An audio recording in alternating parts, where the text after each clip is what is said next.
Alright guys, mapagpalang araw sa inyong lahat. And don't forget to subscribe, Rob Trip. Meron tayong reaction video. Lumutang na sa otoridad ang dalawang individual na nagbigay umano ng detalye sa maaring nangyari sa nawawalang beauty queen na si Catherine Camilon. Ayon sa pulisya, nakita umano ng mga ito duguan ang dalaga at binubuhat ng dalawang suspect sa isang sasakyan sa Batangas.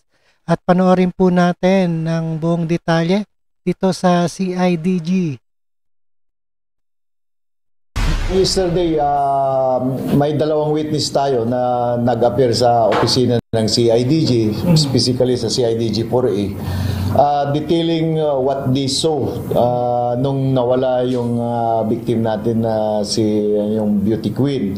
Mayroon ang tatlong suspect na tinitingnan ng Philippine National Police Criminal Investigation and Detection Group kaugnay sa pagkawala ng beauty queen na si Catherine Camilon. Ayon kay CIDG Director, Police Major General Romeo Karamat Jr., batay sa salaysay ng dalawang witness, nakita nilang binubuhat ng dalawang lalaki ang katawan ng isang babaeng duguan ng ulo upang ilipat ng sasakyan sa bahagi ng Santa Catalina, Bawan, Batangas. Nabukhaan aniya ng mga ito ang isa sa suspect matapos silang lapitan at tutukan ng baril. Immediately, pinakita namin yung Rags Gallery at they were able to identify one of the suspect through his physical feature and yung tattoo niya dahil very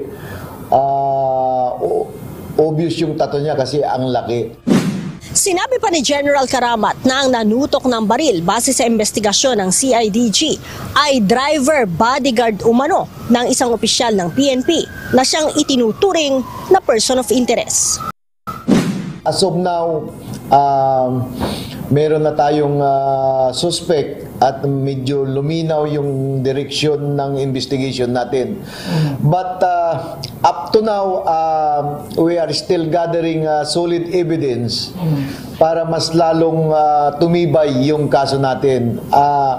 Kasi yung affidavit nila dapat supported by forensic evidence to make an airtight case at wala nang kawala. Kinumpirma din ni General Karamat na si Camilon at ang person of interest ay mayroong love relationship. Mayroon din po kaming isang witness na si allegedly na itong nawawalang beauty queen bago mawala, she was able to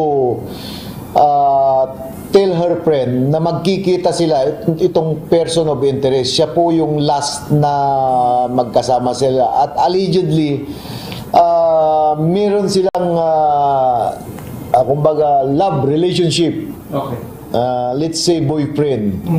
Boyfriend niya itong suspect natin. Sa kabila ng mga lumutang na witnesses, hindi pa rin malinaw kung saan dinala ng mga suspect si Camilon. We cannot say na maaring we cannot speculate. Basta ang sabi lang ng witness natin na nakakita ay duguan ng ulo ng itong nawawalang beauty queen natin. We cannot see kung she is alive or what happened to him. Baka mamaya tinakbo sa hospital.